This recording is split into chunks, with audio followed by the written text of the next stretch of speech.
The sun cast long shadows across the dusty driveway as Jerome Taylor stepped out onto his front porch, coffee mug in hand. The morning air still had that clean, crisp feel before the heat of the day took hold. He took a deep breath and smiled. Even after 15 years, he never got tired of this view. 5 acres of land stretched out before him. Not the biggest spread in the county by any means, but it was his. Every fence post, every repaired floorboard, every painted wall represented countless weekends of sweat and determination. As a kid growing up in a small apartment in the city, Jerome had dreamed of space. Room to breathe. A place where he could look in any direction and see something he had built with his own 2 hands. He walked down the steps of his porch, boots crunching on the gravel. The horses nickered from their paddock, knowing it was feeding time. Bolt, his chestnut quarter horse, trotted over to the fence and bobbed his head impatiently. Yeah, I know, Jerome chuckled, setting down his coffee on a fence post. Heaven forbid you wait an extra 5 minutes for breakfast. The ranch wasn't fancy.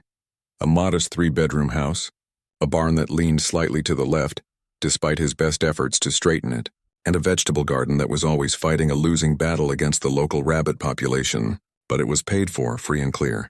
The product of years working double shifts as a construction contractor, saving every penny, and building bit by bit. Jerome had bought the land before anyone else had shown interest in this area. Back then, it was just empty fields for miles around, considered too far from town to be worth developing. He'd gotten a good deal because the previous owner thought he was crazy to want to build way out here.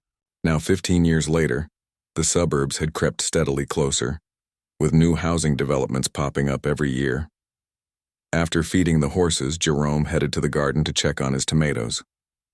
The summer heat had been rough on them, but with regular watering, they were hanging on. He knelt down, feeling the soil with his fingers. Needed water. As he stood up to fetch the hose, his phone buzzed in his pocket. Hello? Dad, you answered on the first ring. That's got to be a record. His daughter's laugh came through the speaker, instantly brightening his morning. Hey, Anaya. Just checking on my tomatoes. What's got you up so early on a Saturday? Thought college kids slept till noon. Very funny. I've got study group at the library, but I wanted to make sure you're still coming tomorrow. The campus tour starts at 1 and I want to show you the engineering building. Jerome smiled. His chest swelled with pride every time he thought about Ania studying civil engineering. First person in their family to go to college, and she was crushing it. Wouldn't miss it for the world, sweetheart. I'll be on the road by 9, so I should be there with plenty of time. They chatted for a few more minutes before Ania had to go. Jerome tucked his phone away and went back to his morning chores, humming to himself as he worked. The weekend visit to see his daughter had been marked on his calendar for weeks. She was in her 2nd year now, and though the campus was only a 3-hour drive away, his busy work schedule meant he didn't get to visit as often as he'd like. By midday, the heat had risen to that familiar summer intensity. Jerome had finished his outdoor chores and retreated to the shade of his workshop attached to the barn. He was refinishing an old dresser he'd found at a yard sale, a surprise gift for Ania's apartment. The repetitive motion of sanding the wood was almost meditative, letting his mind wander. He thought about how much had changed in the 15 years since he'd bought this place. When he first moved in, his nearest neighbor was over 2 miles away. Now the Sycamore Hills development had sprung up just beyond his northern property line. Rows of nearly identical 2-story houses with perfect lawns and matching mailboxes. The development had been under construction for about 3 years now, and Jerome had watched with mixed feelings as the empty fields transformed into a planned community. He didn't mind having neighbors, but he'd chosen this place partly for its privacy.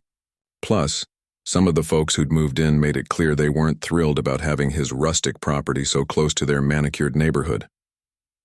Last month, he'd gotten a letter from the Sycamore Hills Homeowners Association asking him to address aesthetic concerns about his property. He'd laughed and tossed it in the trash. His land wasn't part of their development or subject to their rules. He kept his place tidy and in good repair, but it was a working ranch, not a showpiece. As evening approached, Jerome packed an overnight bag for his trip to visit Anaya. He'd promised to take her and a couple of her friends out to dinner at that Italian place she liked. The thought made him smile. She'd always been a pasta fanatic, even as a little girl.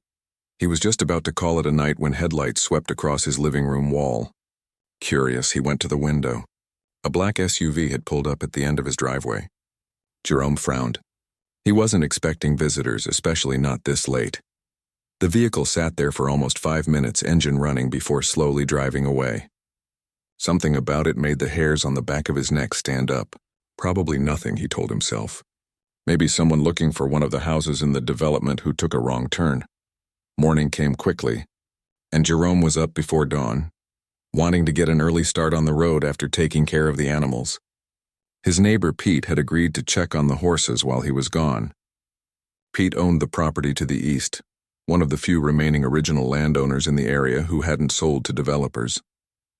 "Have a good trip," Pete called as he walked over to take the spare key. "Don't worry about anything here. I've got it covered. Thanks, Pete. Should be back Monday evening." The drive to Ania's college town was peaceful. Jerome played his favorite blues playlist and enjoyed the changing scenery as flat farmlands gave way to rolling hills. He thought about how proud his late wife would have been of their daughter. Lynette had passed away when Ania was just 7, but she'd always said their girl was destined for great things. The campus visit was everything Jerome had hoped for. Ania was in her element, confidently showing him around, introducing him to professors who praised her work. They ate dinner with her friends at the Italian restaurant, and Jerome couldn't help but notice how grown-up she seemed. Articulate, thoughtful, with clear goals for her future. "You've really found your place here," he told her as they said goodbye in the parking lot. "I have," she agreed, hugging him tight. "But the ranch will always be home, Dad." He drove back Monday with a full heart, already planning improvements he wanted to make before Ania's next break. Maybe finally fix up that guest bedroom properly, get a new mattress instead of the old futon. The sun was just beginning to set as Jerome turned onto the county road that led to his property. From a distance, something looked different, but he couldn't quite place what it was. As he got closer, he slowed the truck, confusion turning to disbelief. A tall iron fence, at least 8 feet high, was being installed along his entire property line. Jerome stopped his truck and got out, approaching a worker in a safety vest who was securing a section of the fence with cement. "Excuse me," Jerome called. "What's going on here?" "This is my property line." The worker looked up, wiping sweat from his brow. "Just following orders, sir. Sycamore Hills HOA contracted us to install this security fence." "But this is my land," Jerome insisted, gesturing to his property. "I'm not part of Sycamore Hills." The worker shrugged. "Look, I'm just doing the job I was hired for. You'll have to take it up with the HOA. All I know is, we've got permits and we're supposed to complete this fence by the end of the week." Jerome stood there, speechless as he took in the scale of what was happening. The fence appeared to be running the entire perimeter of his property, effectively boxing him in. And from what he could see, there appeared to be only one gate, at the main entrance to his driveway. A cold feeling settled in the pit of his stomach. Something told him this wasn't a simple misunderstanding. He got back in his truck and drove through the still open section where his driveway met the road. As he parked in front of his house, he noticed another vehicle already there, the same black SUV he'd seen the night before he left. A man in a crisp button-down shirt and khakis stood on his porch, a clipboard in hand.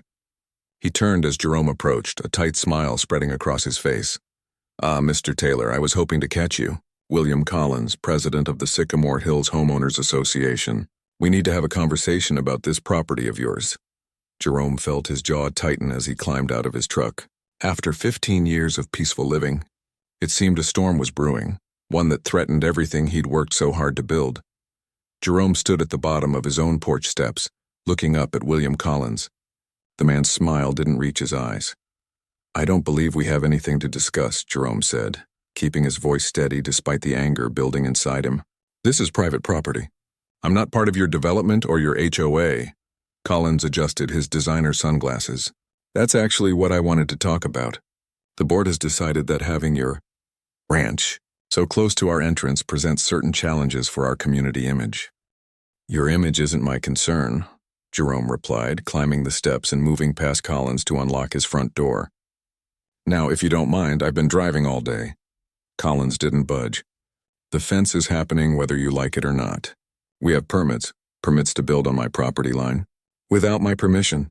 Jerome turned, keys in hand. "Not on your property, adjacent to it. The survey shows we have exactly 14 inches of clearance." Collins handed him a folded paper from his clipboard. "This is courtesy notice that construction will continue for approximately 1 week.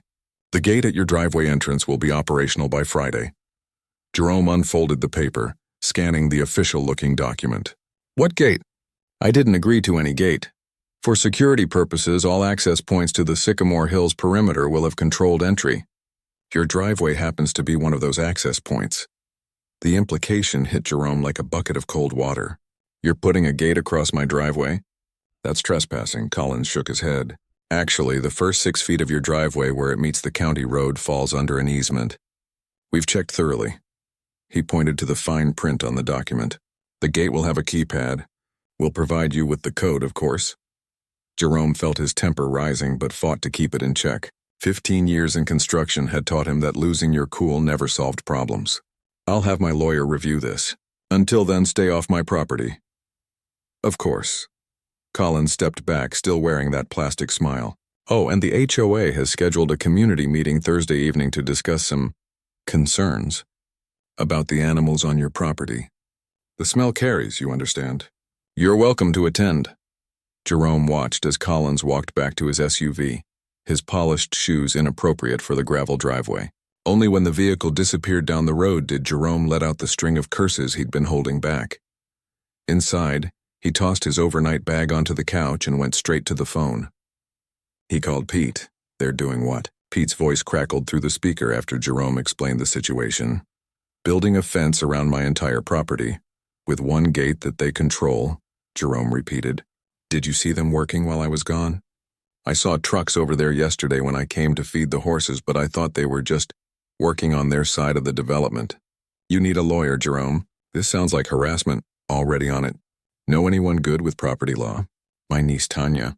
She handles real estate cases in the city. I'll text you her number. After hanging up, Jerome walked back outside to inspect what had been done so far. The fence posts were already installed around nearly half his property. Sturdy metal posts sunk deep into concrete footings. The iron fencing panels were being attached between them, creating an imposing barrier. It was the kind of fence you'd see around an exclusive community or a prison, depending on your perspective. Jerome took photos with his phone, documenting everything. When he reached the driveway entrance, he found workers installing what looked like the frame for a large gate, with an electronic box nearby.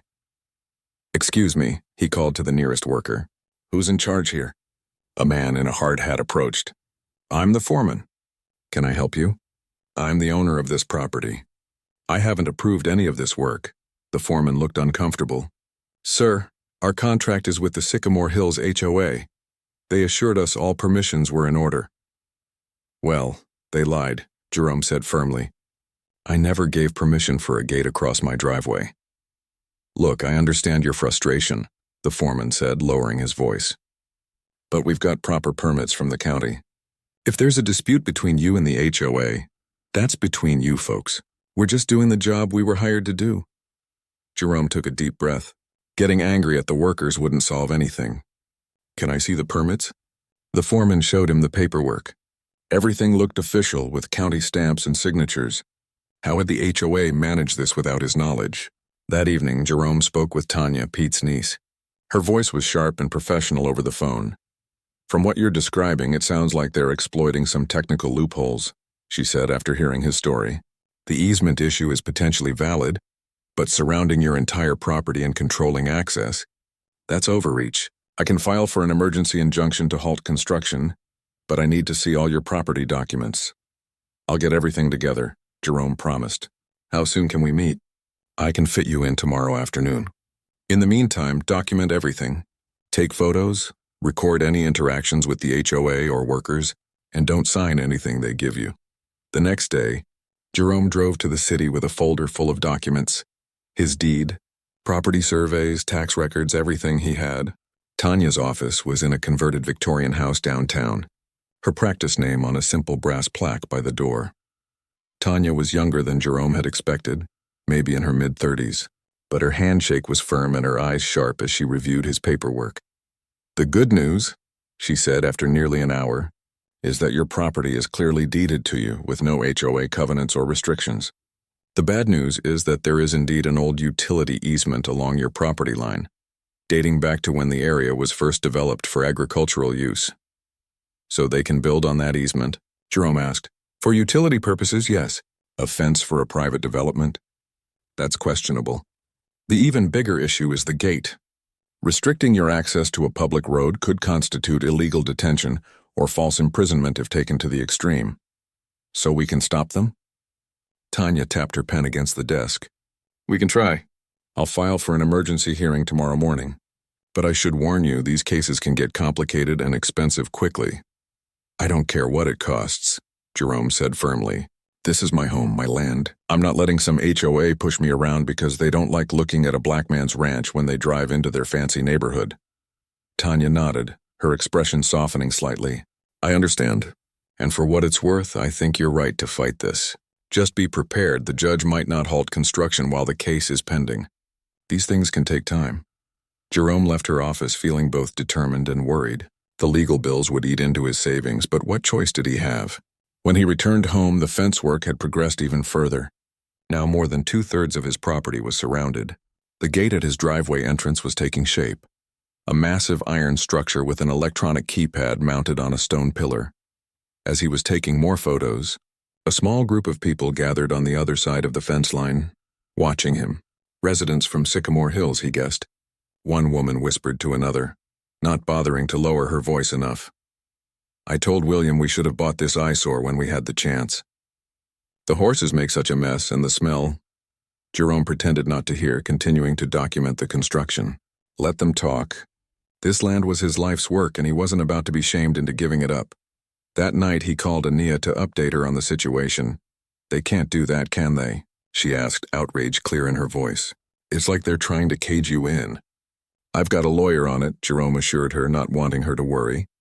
How are your classes going? Don't change the subject, Dad. This is serious. Should I come home? I can miss a few days. Absolutely not. Your education comes first. I've handled worse than some uptight HOA in my time. After they hung up, Jerome sat on his porch watching the stars come out. The newly installed fence posts cast long shadows across his land in the moonlight.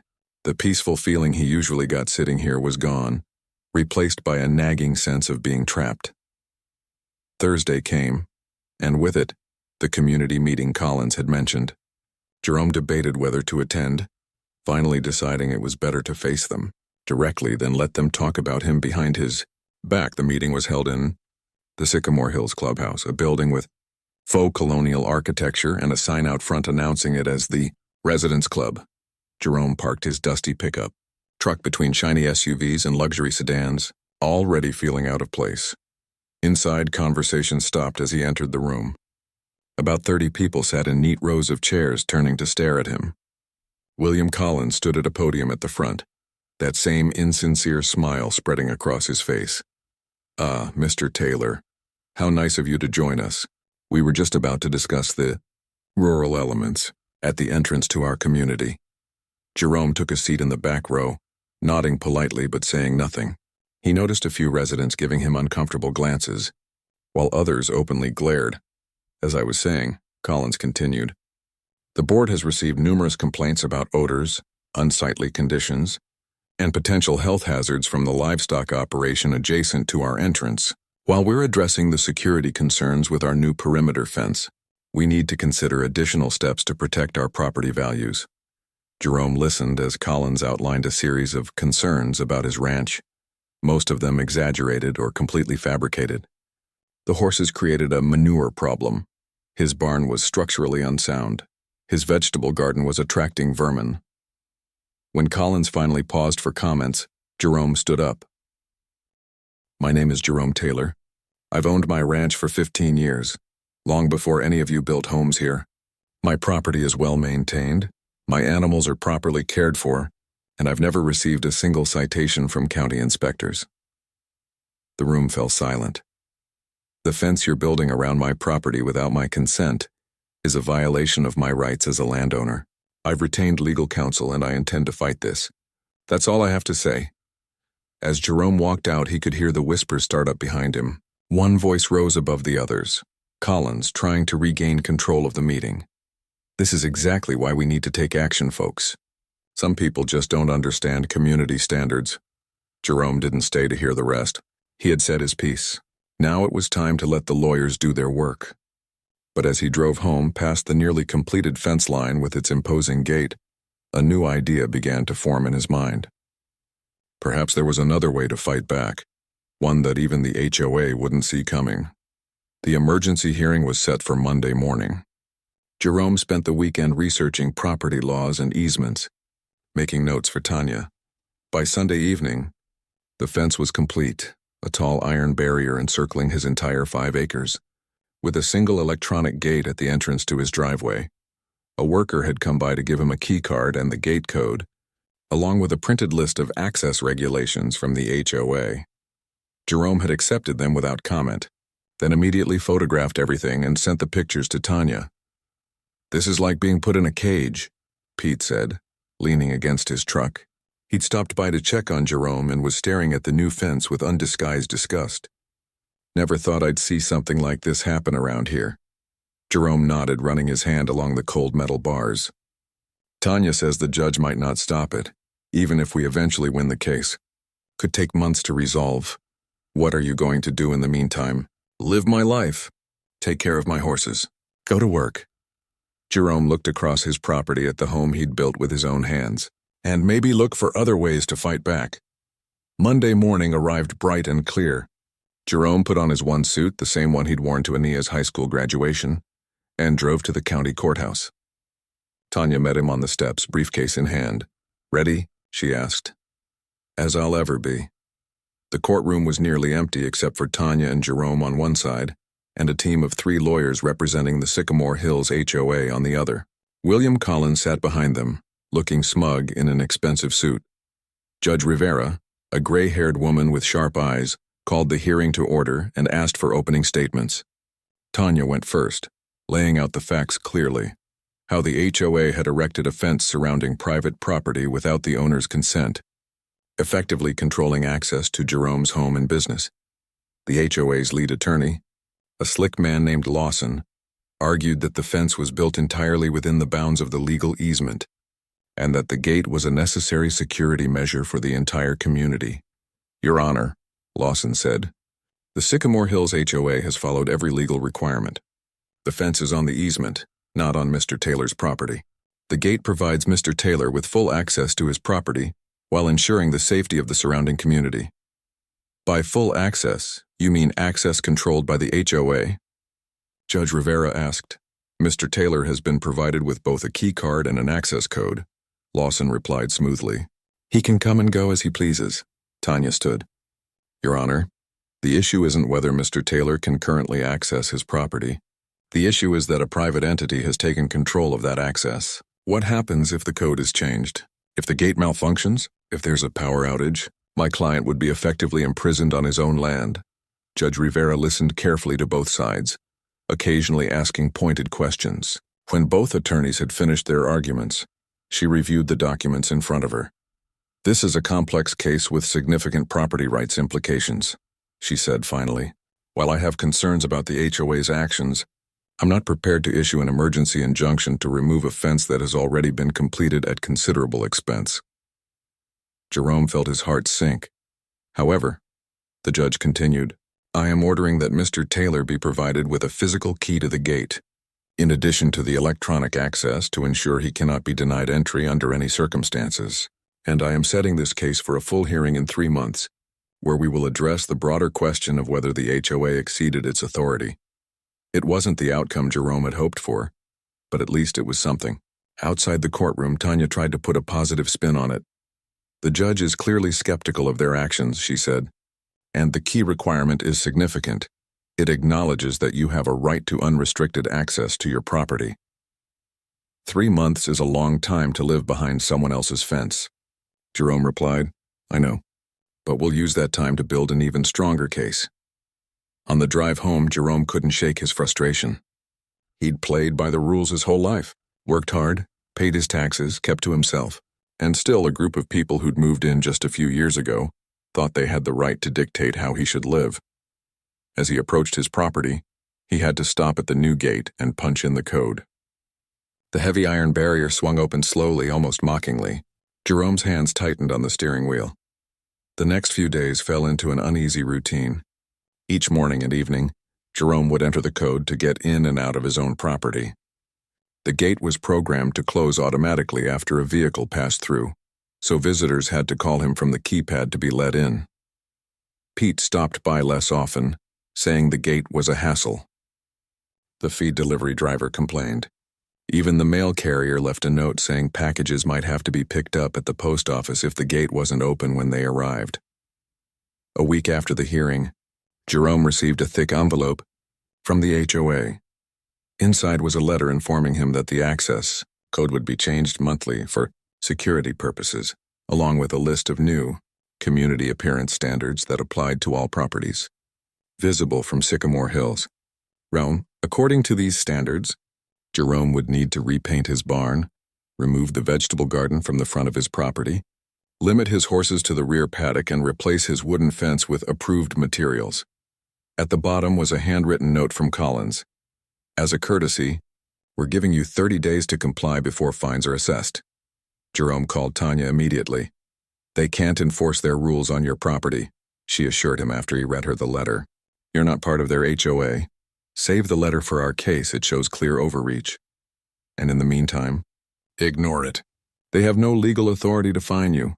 But the harassment didn't stop with letters. The next day, Jerome found an inspection notice taped to his gate, claiming that the county had received complaints about potential code violations. 2 days later, animal control showed up, responding to a call about neglected horses, despite the fact that Bolt and the others were clearly healthy and well cared for. Jerome documented everything, sending copies to Tanya for their case file, but with each new incident his frustration grew. The legal system moved slowly, while the HOA seemed determined to make his life miserable enough that he'd give up and sell. One evening, as Jerome was checking on a loose board in his barn, he heard voices on the other side of the fence. Peering through a gap, he saw Collins walking with another man in an expensive suit, gesturing toward Jerome's property. The whole area would make a perfect extension to the clubhouse grounds, Collins was saying. Tennis courts here, perhaps a pool over there. Once we get him to sell, of course. And you think he will? The other man asked. He won't have much choice. The legal fees alone will drain him. And we've only just begun applying pressure. Jerome backed away quietly, his mind racing. So that was their game.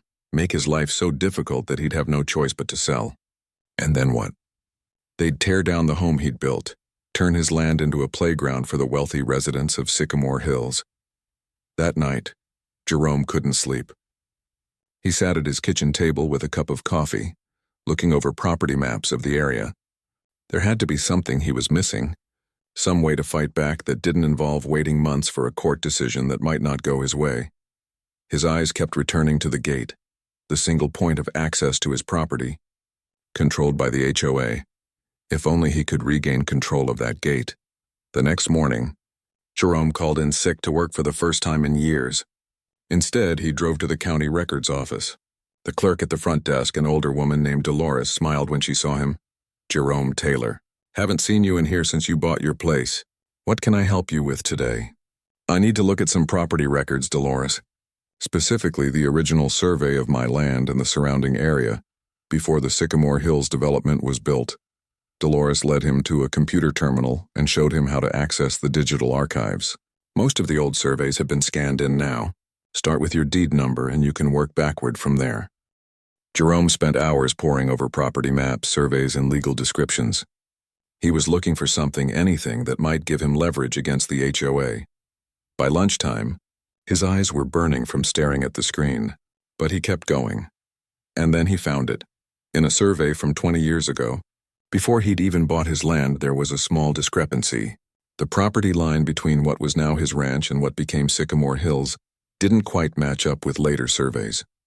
There was a tiny sliver of land, roughly 12 feet by 15 feet, that seemed to have been left out of both property descriptions, and that sliver was exactly where the HOA had built their gate. Jerome printed the relevant documents and took them to Tanya's office. She studied them carefully, occasionally making notes. This is interesting, she said finally. According to these original surveys, the small parcel where the gate now stands doesn't actually belong to anyone. It's what we call a hiatus, a gap between property descriptions that was never properly accounted for. So who owns it? Jerome asked. Technically no one. It's unclaimed land. In some states it would revert to government ownership, but in this county, she tapped her pen thoughtfully. In this county, unclaimed land can be petitioned for by any adjacent landowner. Jerome leaned forward. Could I claim it? Potentially, but it's a complicated process and the HOA would likely contest it, especially once they realize the strategic importance of that particular parcel. She tilted her head, studying him. What are you thinking, Jerome? A slow smile spread across his face. I'm thinking maybe it's time to use their own tactics against them. Tanya listened as Jerome outlined his idea. Her expression shifted from skepticism to cautious interest. It's risky, she said when he finished, and it would mean additional legal fees. I've been saving for Ania's graduate school. She'd understand if I used some of that money to save our home. Tanya nodded slowly. If we're going to do this, we need to move quickly and quietly. And we'll need to set up a shell company to hide your involvement until everything is finalized. Whatever it takes, Jerome said firmly. They think they can push me out because I don't fit their image of who should live in their fancy neighborhood. It's time they learned that I'm not going anywhere. As he drove home that evening, forced once again to punch in a code to access his own property, Jerome felt something he hadn't felt in weeks: hope. The road ahead would be difficult, but for the first time since the fence appeared, he had a plan. And if it worked, William Collins and the Sycamore Hills HOA were in for a very unexpected surprise. Over the next 2 weeks, Jerome and Tanya worked quietly but quickly. They set up a limited liability company called Cornerstone Holdings, with Tanya's law partner listed as the manager. Nothing in the paperwork connected the company to Jerome.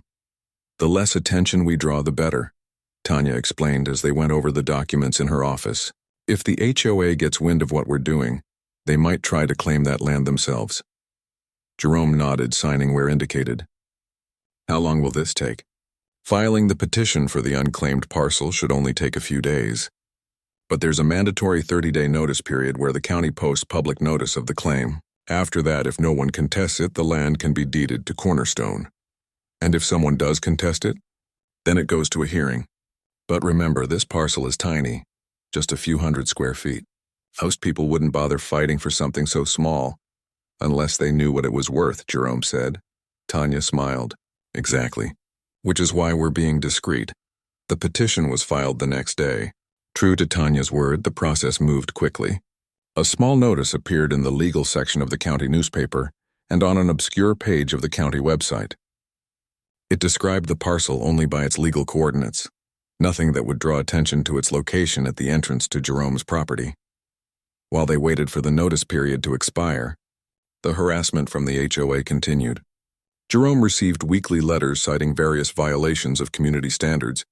William Collins made a point of driving by slowly whenever Jerome was working outside, sometimes taking photos from his SUV. One evening, Jerome found a real estate flyer in his mailbox. It was advertising properties in a different county, with a handwritten note. Better suited for your lifestyle? He showed it to Pete, who suggested they should install cameras. These people are crossing lines, Jerome. Who knows what they might try next? Jerome agreed, and they spent a Saturday installing security cameras around his property. It felt strange taking these precautions on land where he'd always felt safe, but the fence had changed everything. At work, Jerome's boss noticed his distraction. Everything okay, Taylor? You seem like you've got a lot on your mind lately. Jerome gave him the short version of what was happening. His boss whistled low. Man, that's rough. Listen, you need time off for court or whatever, you got it. Just keep me in the loop. The support meant more than Jerome could express. Between his boss, Pete, and Tanya, he didn't feel quite so alone in the fight. 3 weeks into the waiting period, Jerome got an unexpected call from Dolores at the county records office. Jerome, I thought you should know. Someone was in here today asking about that same parcel of land you were researching. Jerome's heart raced. Who was it? I didn't recognize him. Suit and tie type, not from around here. Said he was doing due diligence for a client. I didn't mention you, but he was very interested in the ownership status. Thanks for the heads up, Dolores. I appreciate it. Jerome called Tanya immediately. She wasn't surprised.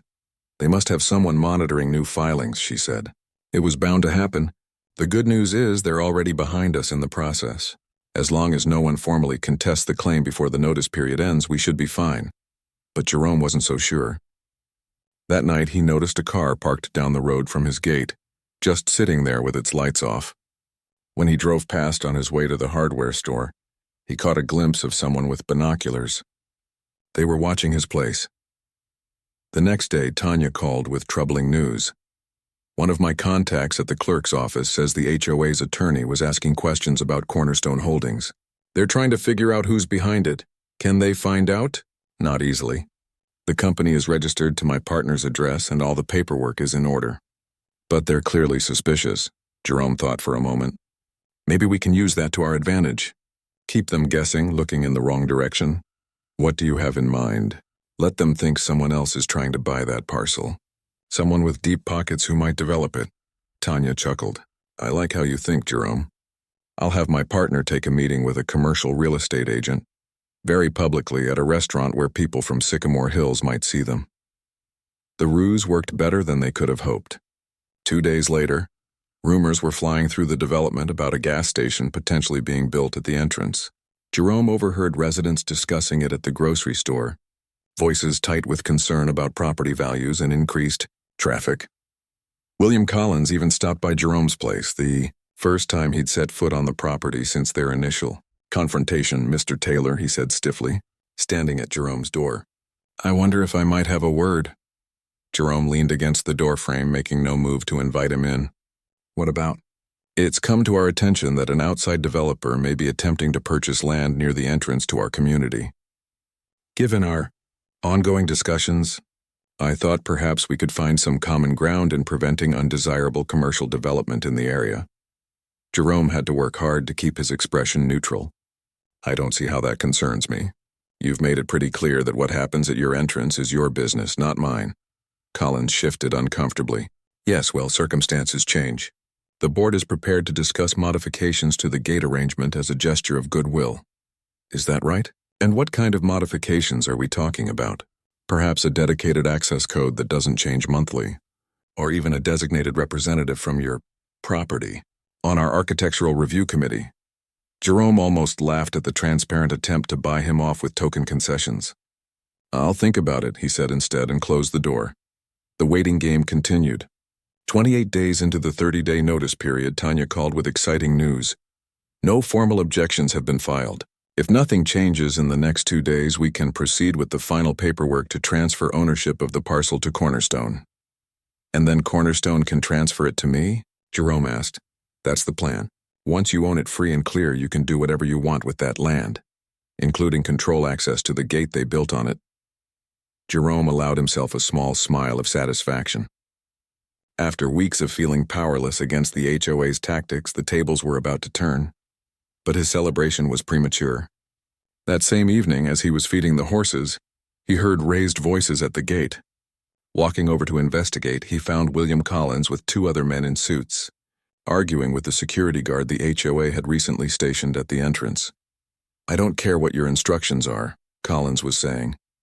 We need to inspect the gate mechanism immediately. There's been a report of tampering. Jerome approached cautiously. Is there a problem here? Collins turned, his face flushed with anger.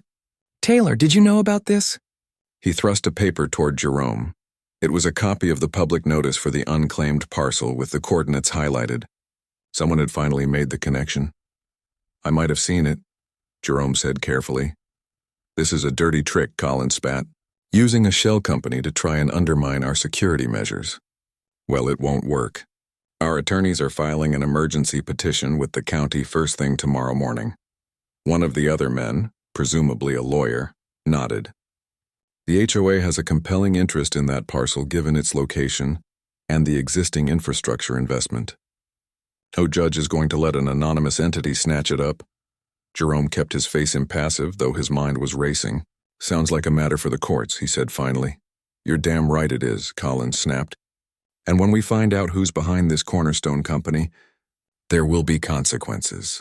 After they left, Jerome called Tanya, who answered on the first ring. They figured it out, he said without preamble. I just heard from my contact at the clerk's office. They're planning to file an emergency petition tomorrow, claiming the HOA has prior interest in the parcel. Can they do that? With just 1 day left in the notice period, Tanya sighed. Technically, yes. It will at least pause the process while a judge reviews their claim. Jerome leaned against the fence watching the sunset. So close yet still so far. What are our options? We push ahead, file our final paperwork first thing in the morning before they get to the courthouse. It might not stop their petition, but it will strengthen our position, and then we prepare for a hearing. More delays, more legal fees, Jerome said wearily. I know it's not what you wanted to hear, but we've come too far to give up now. After hanging up, Jerome walked the perimeter of his property, his boots crunching on the gravel. The iron fence gleamed in the fading light, a constant reminder of how quickly things could change. He'd spent 15 years building this place, creating a home for himself and Ania. He wasn't about to let it be taken away by people who'd moved in just a few years ago. As he rounded the corner near his vegetable garden, something caught his eye. A small sign had been posted on the other side of the fence. Future site of Sycamore Hills community expansion, coming soon. Jerome stared at it, anger bubbling up inside him.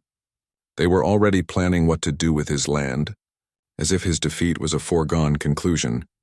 His phone buzzed with a text from Tanya. Meet at courthouse steps tomorrow, 7:30 a.m., bringing reinforcements. Jerome texted back, I'll be there. That night he called Ania and told her everything. She listened quietly, then said, Dad, use whatever money you need from my grad school fund. This is more important. I can't do that, Ani. Your education is something I can figure out later. This is our home they're trying to take. Fight with everything you've got. Her words stayed with him as he tossed and turned that night, unable to sleep. Fight with everything you've got. That's exactly what he planned to do. Morning came too quickly. Jerome dressed in his best clothes, not a suit this time, but clean work pants and a pressed shirt. This wasn't about looking like them. This was about standing his ground as himself. As he drove through the gate, punching in the code that allowed him access to his own property, he noticed a new security camera had been installed, aimed directly at his driveway. More surveillance, more pressure. But if everything went according to plan today, that gate and everything on it would soon be under new management. His management. Jerome smiled grimly as he headed toward town. It was time to reclaim what was rightfully his. The county courthouse steps were already busy when Jerome arrived. Tanya stood waiting, accompanied by an older black man in an impeccable suit whom Jerome didn't recognize. Jerome, this is Howard Bennett, Tanya said. He's a senior partner at my firm and an expert in property law. I thought we could use the extra firepower today. Howard shook Jerome's hand firmly. Tanya's told me about your situation. Reminds me of some cases I handled in the 80s. Some things change, some don't. The three of them entered the courthouse together. As promised, Tanya had prepared all the final paperwork for claiming the unclaimed parcel. They were first in line when the clerk's office opened at 8 a.m. Filing for final deed transfer to Cornerstone Holdings, Tanya told the clerk. Sliding the documents across the counter, the clerk, a young woman with tired eyes, began processing the paperwork. Jerome glanced nervously at the door, expecting William Collins or his attorneys to burst in at any moment. Relax, Howard said quietly. They won't be here for at least another hour. Most attorneys don't start their day until 9. Sure enough, they completed the filing without interruption. The clerk stamped the documents and handed Tanya a receipt. The deed transfer will be processed and recorded by end of business today, assuming there are no objections filed before then. And if there are, Jerome asked. Then it gets flagged for review and a judge decides who has the stronger claim. They had barely stepped away from the counter when the courthouse doors flew open. William Collins strode in, followed by 2 attorneys carrying briefcases. His face darkened when he spotted Jerome. You, he said, pointing accusingly. I should have known you were behind this Cornerstone nonsense. Jerome said nothing, maintaining his composure. Howard stepped forward, extending his business card. Howard Bennett, counsel for Cornerstone Holdings. I understand you have some concerns about our client's property acquisition. Collins snatched the card. Your client is trying to interfere with a legitimate community security measure. We've already invested thousands in that gate. A gate you built on land you don't own, Howard replied calmly.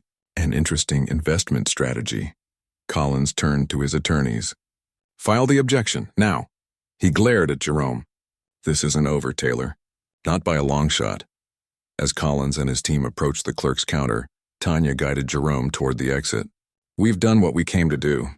Now we wait." Outside on the courthouse steps, Jerome finally exhaled. What happens now? "Their objection will trigger a hearing," Howard explained. "The judge will review both claims and decide who has the stronger case for ownership of the parcel. And our chances?" Tanya and Howard exchanged glances. "It's complicated," Tanya admitted. "We filed first, which helps. But they'll argue that the gate serves a public interest by providing security to hundreds of residents. While we'll argue that their security doesn't justify taking control of your access," Howard added. "Plus, we'll emphasize that they built the gate knowing the land ownership was unclear, essentially trying to establish ownership through occupation." Jerome nodded, trying to process it all. "How long before the hearing?" "Could be weeks. Could be months," Howard said. "The courts are backed up." But they were wrong. That afternoon, Tanya called Jerome with surprising news. "We got lucky. Judge Rivera, the same one from your emergency hearing, has taken the case and she's fast-tracking it. Hearing is set for next Monday." "That's good, right?" "Very good. She's already familiar with the situation, and she seemed skeptical of the HOA's tactics last time." The week crawled by. Jerome tried to focus on his work and the daily routine of caring for his property, but his mind kept returning to the upcoming hearing. Everything he'd built was hanging in the balance. On Sunday evening, as he was grooming Bolt in the barn, his phone rang. It was Pete.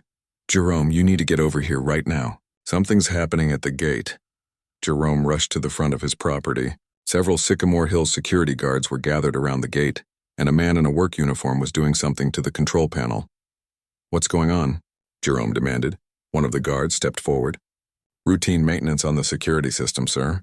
Nothing to worry about." "The night before our court hearing?" "That's not suspicious at all," Jerome said sarcastically. He pulled out his phone and started recording. "I want your names and the name of your company." The workers exchanged uncomfortable glances. One of them muttered something about checking with their supervisor and walked away, phone in hand. Pete joined Jerome at the fence. "They've been here for about 20 minutes. I noticed when I was driving home from the store." "Thanks for calling me," Jerome said, still recording. "I'm betting they're changing the access codes, making sure I can't get in or out before the hearing tomorrow."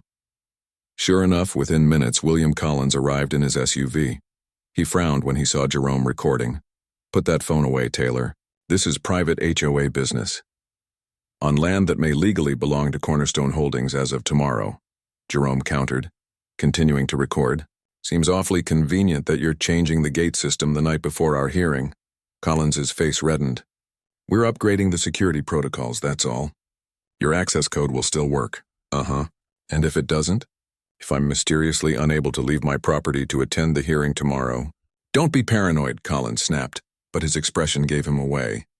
That was exactly what he'd been planning. Jerome called Tanya, explaining the situation while still recording.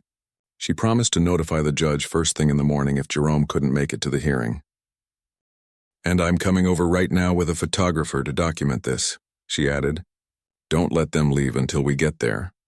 By the time Tanya arrived with a professional photographer, news of the confrontation had spread through the neighborhood. Several Sycamore Hills residents had gathered to watch, murmuring among themselves. The photographer took pictures of the workers, the gate, and Collins. Jerome noticed that some of the residents were also recording the scene on their phones, looking troubled by what they were witnessing. Finally, Collins ordered the workers to pack up and leave. "The upgrade can wait," he said tightly, glaring at the growing crowd of onlookers. As the workers drove away, an older woman from the crowd approached Jerome. "I've lived in Sycamore Hills for 2 years," she said. "I had no idea this was happening to you. Many of us didn't. They told us the fence was for everyone's protection with your full agreement."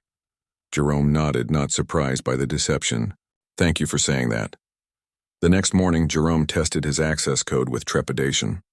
To his relief, it still worked, likely because Collins knew that preventing him from attending the hearing would only strengthen his case. At the courthouse, the hearing room was packed.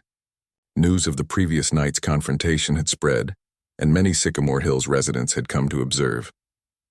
Jerome spotted the older woman who had spoken to him, sitting with several others who nodded respectfully in his direction.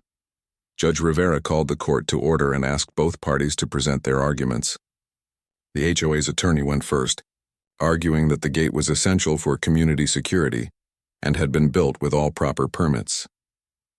The HOA has invested substantial resources in this security infrastructure, he claimed. Transferring ownership of this small but crucial parcel to an unknown entity would create significant hardship for hundreds of homeowners. When it was their turn, Howard presented a compelling case for Cornerstone's claim, emphasizing that they had followed all legal procedures for claiming the unclaimed land. Furthermore, Your Honor, he added, we have evidence that the HOA was attempting to use this gate to harass and control Mr. Taylor, whose property is not part of their development and not subject to their rules. He presented the photographs from the previous night, along with Jerome's documentation of the HOA's escalating tactics over the previous months. Judge Rivera reviewed the evidence carefully, occasionally asking pointed questions of both sides. When all arguments had been presented, she called for a brief recess to consider her decision. In the hallway outside, Jerome paced nervously while Tanya and Howard conferred in hushed tones. Across the hall, Collins huddled with his attorneys, shooting occasional glares in Jerome's direction. After 30 minutes, they were called back into the courtroom. Judge Rivera had made her decision. This case presents a unique situation regarding unclaimed property and the rights of adjacent landowners, she began. After reviewing all evidence and arguments, I find that Cornerstone Holdings has followed the proper legal procedure for claiming the parcel in question, filing their petition first and completing all required steps. Jerome held his breath. The HOA's objection, while understandable given their investment in the gate structure, does not override the established process for claiming unclaimed land. Therefore, I rule that ownership of the parcel should be transferred to Cornerstone Holdings as requested. Relief washed over Jerome. They had won. However, the judge continued, given the existing structure on the property and its function in providing security to the Sycamore Hills community, I am ordering a 60-day transition period during which the current gate operation must remain unchanged, giving the HOA time to make alternative security arrangements. It wasn't a complete victory, but it was enough. Jerome shook hands with Tanya and Howard as Collins and his attorney stormed out of the courtroom. Outside on the courthouse steps, Tanya explained the next steps. Once the deed transfer is officially recorded, Cornerstone will transfer ownership to you personally. After the 60-day transition period, you'll have full control over the gate and that parcel of land. And the HOA can't do anything about it? Jerome asked. They could appeal, but they'd likely lose. The law regarding unclaimed property is quite clear. That evening, Jerome sat on his porch watching the sunset, feeling a weight lifted from his shoulders. The fence was still there, surrounding his property, but soon the gate would be his. No more changing access codes, no more harassment under the guise of security. 2 days later, while Jerome was working in his vegetable garden, a black SUV pulled up to the gate. He tensed, expecting more trouble from Collins. Instead, a different man emerged, one of the Sycamore Hills board members he recognized from the community meeting. Mr. Taylor, the man called through the fence. I'm Thomas Wilson, HOA Vice President. I was hoping we could talk, Jerome approached cautiously. About what?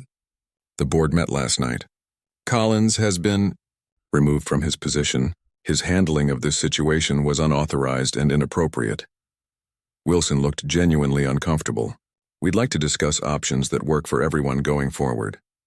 Over the following weeks, a surprising transformation took place. With Collins gone, the HOA adopted a more reasonable approach. They proposed removing the fence entirely and replacing it with a less imposing decorative boundary that wouldn't restrict access to Jerome's property. In exchange, they asked for a small easement to build a proper security booth near the development entrance on their own property, not Jerome's. Jerome, now the legal owner of the gate parcel, agreed to their proposal. The fence came down section by section and the gate was removed entirely. The small parcel that had caused so much conflict became part of Jerome's front garden, marked by nothing more than a simple wooden sign, Taylor Ranch, 2010. 6 months later, Anya came home for summer break to find the property completely transformed, open and welcoming once again, with no sign of the fence that had nearly cost them everything. I can't believe you won, Dad, she said as they sat on the porch swing, watching the horses graze in the front paddock. Jerome smiled. Sometimes you have to fight for what's yours, and sometimes you have to be smarter than the people trying to take it from you. That evening, several of the Sycamore Hills residents stopped by with a housewarming gift, a plant for his garden and an invitation to their community barbecue the following weekend. "We're neighbors, after all," said the older woman who had spoken to him that night at the gate. "About time we started acting like it." As Jerome watched them leave, he felt a deep sense of satisfaction. The fence was gone, the gate was history, and his home was truly his again, secure not because of iron bars and access codes, but because he had stood his ground and fought for what was right, and that was something no HOA could ever take away.